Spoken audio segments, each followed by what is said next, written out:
Futurama gave us comedy, and even a few tears. But not every character deserved to survive the ride. Some were so annoying or just plain awful that fans secretly hoped for a laser blast to end it. Here are characters Futurama should have killed off. A Clone of My Own, Season 2, Episode 10. If there's one character in Futurama who's made fans want to throw something at the screen, it's Cubert Farnsworth, the professor's know-it-all clone. A Clone of My Own was supposed to introduce the next great inventor of the 31st century. Instead, it gave us a brat who spent the whole episode complaining, correcting, and killing every good joke in sight. It all begins when Professor Farnsworth receives a notice from Mars University. He assumes he's in trouble, but when he arrives, he discovers the crew has planned a surprise birthday party for his 150th year. There's everything, a film about his life, plenty of awkward cheers. But instead of enjoying the attention, the professor suddenly panics about his own age. My life is over. No, it isn't. Mortality hits him like a falling space anvil, and he starts thinking about who will carry on his brilliant work. Then Professor decided it was time to name a successor. He disappeared into his lab, working in secret for days, while everyone at Planet Express waited nervously, each one secretly hoping to be chosen. Finally, Farnsworth emerged, looking proud and slightly insane, and made his big announcement. My closest living relative? Oh yeah. My clone, Cubert Farnsworth. The professor explained that he had started the cloning process 12 years earlier, using skin cells he plucked from a strange growth on his back. And when the tiny clone finally came to life, the first thing he said wasn't hello or dad. Nope, his very first words were, "What? You've never seen a genius's wiener before?" That line alone was enough to tell everyone what kind of brat they were dealing with. He even implied that no one around him was smart enough to be worth his time. From the moment Cubert opened his mouth, he was unbearable. "There's someone I'd like you to meet. His name is Depth Perception." Not cute, not curious, just a smaller, meaner version of the professor without any of his charm. He strutted around the lab like he owned the place, degrading and criticizing everyone. When the professor proudly gave him a tour of all his greatest inventions, Cubert didn't look impressed for a second. He said, "I didn't realize you were the inventor of the junk heap. Don't you have any worthwhile inventions?" Imagine spending a lifetime creating world-changing technology, only for your own clone to call it trash. Cubert wasn't just rude, he was the kind of arrogant genius who didn't earn the title. While having dinner at a restaurant, the professor happily talks about how proud he is to have a clone who will carry on his work. But Cubert ruins the moment in seconds. He coldly says, "I may be identical to you in every possible way, but that doesn't mean I'm anything like you." I don't want to be an inventor. I want to be someone useful, like a teacher or a prison guard. Then, with a smirk, he adds, "In your entire life, your only half-decent invention was me. And I didn't turn out like you wanted either." Those words cut deep. The professor's smile fades and tears quietly roll down his cheeks. Depressed and tired, he records a farewell message revealing a dark secret. He's not 150. He's 160. That's the age when robots from the Sunset Squad come to take the elderly away to the mysterious near-death star. Moments later, a grim, hooded robot in a flying hearse arrives and whisks the professor off into the storm. The crew panics and sets out to rescue him. Even at this moment, Cubert keeps talking badly about the mission, saying it's impossible and will never work. To sneak into the near-death star, Fry disguises himself as Farnsworth, with Cubert on his back pretending to be a hump. It's ridiculous, but it somehow works. They finally find the professor hooked to a life support machine, unconscious. But before they can unplug him and escape, the robots catch on. A wild chase follows, complete with lasers and alarms. The moment they rush to escape, the ship's engine blows out, and only the professor knows how to fix it. But he's unconscious. Just when things seem hopeless, Cubert, yes, the same kid who spent the whole episode whining, suddenly claims he knows how to fix the ship's damaged engines. Why? Because he learned it in a dream. Sound familiar? It's exactly what Farnsworth said years ago. The irony is enough to make anyone groan. The crew barely escapes, and Cubert finally admits he wants to follow in the professor's footsteps after all. And that's the problem. Cubert spends 20 minutes being unbearable, then has one nice moment, and we're supposed to forgive him? No chance. He vanishes for long stretches after this episode, and honestly, fans didn't miss him. His character was meant to continue the professor's legacy, but instead, he became the annoying kid who insulted everyone and nearly ruined the show's rhythm. So yes, if there was ever a character Futurama should have killed off, it's Hubert Farnsworth. One laser blast, one lab explosion, or maybe just a quiet accident with the matter transporter would have saved everyone a lot of headaches. Even Zoidberg would agree. After dealing with one clone too many, it's time to revisit someone who should have stayed frozen. Fry's worst mistake, Michelle, the Cryonic Woman, Season 2, Episode 19. Sometimes, Futurama brings back a familiar face just to remind us why they should have stayed gone, and Michelle is the perfect example. Fry's old girlfriend from the 20th century returns, and within minutes, she's back to her same toxic, controlling self. It all begins when Fry and Bender get fired from Planet Express after destroying half the city during a delivery to the cryogenics lab. Leela gets fired too, just for leaving the keys behind, a reason as ridiculous as the disaster itself. While searching for work, Leela pulls out their old career chips, but in true Futurama fashion, she mixes them up. Fry becomes a cryogenic counselor, and his new job throws him face to face with a nightmare from his past. Michelle, frozen and waiting. When she wakes up, Michelle explains that after leaving Fry, her life completely fell apart. Her marriage to Charles ended, her career failed, and she froze herself hoping for a new beginning. Reunited, she manipulates Fry with nostalgia and fake warmth, convincing him that their reunion is fate. But the moment they spend time together, she starts complaining about everything. The world, the people, and especially Fry. But your friends are a bunch of freaks. This world is horrible.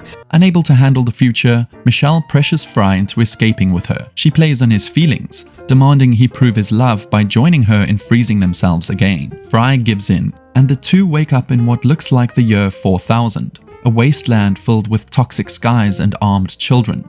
Michelle, as usual, takes charge by doing nothing. She stands around giving orders while Fry struggles to build them a shelter, mocking him for expecting her to live in a tiny hole. While they sleep, a gang of kids captures them, led by their chief, Butch. Fry tries to stay calm and asks to join them, but Michelle mocks him again for being weak and demands he become their leader. To please her, Fry challenges Butch to a deathboarding match, a dangerous battle on high-speed boards. Michelle cheers for no one, calling Fry a loser even while he's risking his life for her approval. My mother always said you were a loser, Fry. Now get out there and prove her wrong. After Fry wins the fight, the whole thing falls apart when the kids' moms arrive to pick them up for school. Fry's left speechless, but Michelle keeps twisting the knife, calling him a loser in both 2000 and 4000. That's because you're a loser. You were a loser in the year 2000 and you're a loser in the year 4000. When Fry finally stands up for himself, saying he had everything in 3000. Yeah, but in the year 3000, I had it all. Several friends, a low-paying job, a bed in a robot's closet. Michelle snaps. Quit standing up for yourself, Fry. That's the moment he's done. He walks away, alone and tired of her endless criticism. Soon, Leela and the Planet Express crew find him and reveal the truth. It's not the year 4000. He and Michelle were only frozen for 2 days, and the apocalypse is just Los Angeles in the year 3000. To top it off, Michelle drives by in a limousine, already with another man, Paulie Shaw. She doesn't even glance back. Michelle doesn't die in this episode, but she absolutely should have. Every moment she's alive, she manipulates, insults, and drags Fry into misery. She represents everything he left behind. Insecurity, pain, and emotional exhaustion. Killing her off wouldn't have been cruel. It would have been merciful for both Fry and the audience. Some people are better left frozen, and Michelle should have stayed that way forever. If Michelle made relationships painful, these next two made childhood unbearable. Let's talk about Hubert and Dwight's terrible team-up, The Root of All Evil, Season 3, Episode 12. If Futurama ever proved that kids should never take over their parents' jobs, this episode was it. In The Root of All Evil, two of the show's most annoying child characters, Dwight, Hermes' son, and Hubert, the professor's clone, join forces to create pure chaos. And if you thought one of them was bad, together they're unbearable. It all starts when both boys get suspended from school for dumping salt on a bully named Brett Blob. With nowhere else to go, they end up spending the day with their fathers at Planet Express and immediately start making everyone miserable. They insult the crew, mess with the equipment, and act like they know better than everyone else. Good news, everyone! I'm a horse's butt! You can practically see Leela's patience melting. Meanwhile, in a far more entertaining subplot, Fry, Leela, and Bender are brewing beer inside Bender's body. Back to the disaster duo, Dwight and Qbert decide to prank the crew. Using one of the professor's gadgets that can mimic voices, they trick Fry, Leela, and Bender into delivering a fake pizza order to Dogdo 8, which according to them is at the very edge of the universe. The problem? The universe ends at Dogdo 7, so they basically send the crew to nowhere. When the crew returns a week later, furious and exhausted, things explode. The boys had no shame. They were still insulting the crew, saying, "Your dummy brigade wasted a week on an obviously fake mission." The boys continued to irritate them, saying they were brewing beer in Bender instead of working. Hermes and the professor finally snap. As punishment, they order Dwight and Qbert to get real jobs. I guess if you want children beaten, you have to do it yourself. But instead of learning humility, the boys decide to start their own delivery company, a paper route. At first, it's a small company. They named it Awesome Express, but somehow they start getting orders. They even make a so-called space shop. And guess what? Qbert finds a hole in the spaceship, and Dwight's big idea is to cover it with a sticker. Then they set off for their newspaper delivery. They get 50 papers, and when Professor Farnsworth cheers them on, saying 50 is a big number, Dwight rudely replies, That's a big number, 50. Yeah, if you're an idiot. That kid could get on anyone's nerves, seriously. But somehow their company grows fast. Too fast. Instead of being humble, they turn arrogant. They even hire Leela, Fry, and Bender by paying more. And that's not all. Dwight proudly presents papers to Hermes, announcing that they've officially taken over Planet Express. When a shocked Farnsworth protests, saying he never agreed to this, Dwight smugly replies, "But you did declare yourself dead 3 years ago as a tax dodge." Cold, right? These kids don't just act smart, they act cruel. Especially Dwight, who treats everyone like tools in his little empire. The new bosses, two smug 12-year-olds bossing around adults who built the business. It's painful to watch. Disheartened, the professor and Hermes walk away from their own company, reminiscing about how they used to own that ship. When Fry asks the boys how they plan to deliver 1 million papers in 1 hour, they brag, We just did, okay? 'Cause we're awesome. Soon, the calls start coming in. Missing papers, angry customers, total chaos. Their perfect little company falls apart fast. Overwhelmed, they finally run crying to their fathers for help. Hermes and the professor, being too kind for their own good, step in to clean up the mess. They reorganize everything and manage to deliver every paper, turning disaster into success. But just when you think the boys might have learned their lesson, they admit they broke Brett Blob's window last week. That sparks a brawl, and Blob beats both fathers so badly they end up in the hospital. Dwight and Qbert survive, of course, because bad luck never seems to find them. But honestly, it should have. Two arrogant kids who nearly destroyed everything and still walked away unharmed. If Futurama ever needed to kill off characters, these two would have been perfect choices. Straight to Dogdo 8, please. Finally, we end with a villain so obsessed with order, she made bureaucracy look like a horror movie. Morgan Proctor. How Hermes requisitioned his groove back. Season 2, Episode 11. Sometimes Futurama gives us villains so irritating you wish the show would just eject them into space. And Morgan Proctor, the cold-hearted bureaucrat who takes over Planet Express, is right at the top of that list. It all begins with Hermes feeling proud of his work. The central bureaucracy is sending an inspector, and he's convinced he'll finally get promoted. Everything's perfect until Leela hosts a poker game in the office. Bender, being Bender, cheats, and when the other players catch him, they trash Hermes' office in the fight.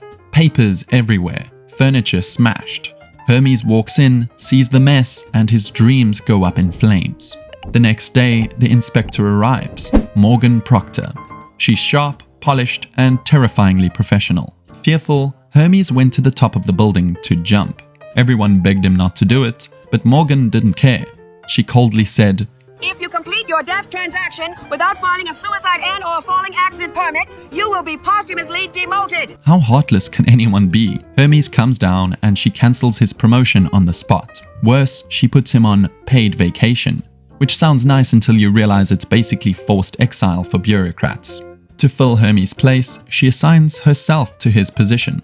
A clever move, I must say. With Hermes gone, Morgan takes full control of Planet Express. Then she starts checking everyone's lockers. When she opens Fry's, a mountain of trash spills out. Instead of being disgusted, she sends everyone away, then shockingly starts kissing Fry. She whispers, There's nothing kinkier to me than a filthy slopjock like you. and warns him not to tell anyone. It's creepy, gross, and downright disturbing. Then she demotes Leela and gives Fry a promotion, naming him Executive Delivery Boy, just so she can keep him close. She even assigns him an office right next to hers, and before long, she's sneaking into his room at midnight. Things take a darker turn when Bender catches them in the act. He tries to blackmail her, but Morgan shows just how ruthless she can be. Without hesitation, she downloads Bender's brain onto a floppy disk, leaving his body as a lifeless shell. Then she ships the disk off to the central bureaucracy like it's just another piece of mail. The woman is pure evil in a business suit. When Fry finally snaps and throws everything off his desk, shouting that he's sick of her and all the bureaucracy, Morgan completely loses it. Instead of being angry, she screams, Dirty boy! Dirty boy! It's not romantic, it's just plain disturbing. Later, the Planet Express crew sneaks into the central bureaucracy to rescue Bender's mind. Then Morgan shows up, smirking as always. She says, I'm afraid he's lost in the master in pile, and it would take some sort of giant mechanical atomic-powered sorting machine to find him. When Hermes finally returns, he joins in, sorting through all the tubes in a wild musical number. He moves so fast it's like watching a filing tornado. In the final tube, he finds Bender's disk, restoring his brain just in time. Then comes the best moment. Morgan, still pretending to be in charge, fires Fry for exposing their affair. But Hermes catches her mistake. She filed her old prom papers wrong, stamping them only 4 times instead of 5. In the bureaucracy, that's a crime worse than murder. The head bureaucrat immediately has Morgan taken away, her perfect record destroyed by her own paperwork. Morgan Proctor doesn't die in the show, but she absolutely deserves to. She's manipulative, arrogant, and so obsessed with order that she nearly destroys everyone around her. Maybe a nice accident with an office shredder would have fixed things. Or better yet, she could have fallen into one of her own filing tubes and never come back out. From failed clones to heartless bureaucrats, Futurama had no shortage of characters we loved to hate. Each one reminded us that sometimes the real villains aren't robots or aliens. They're just bad personalities with good screen time. Share who you'd erase from the Planet Express crew, and make sure to like and subscribe for more galactic storytelling.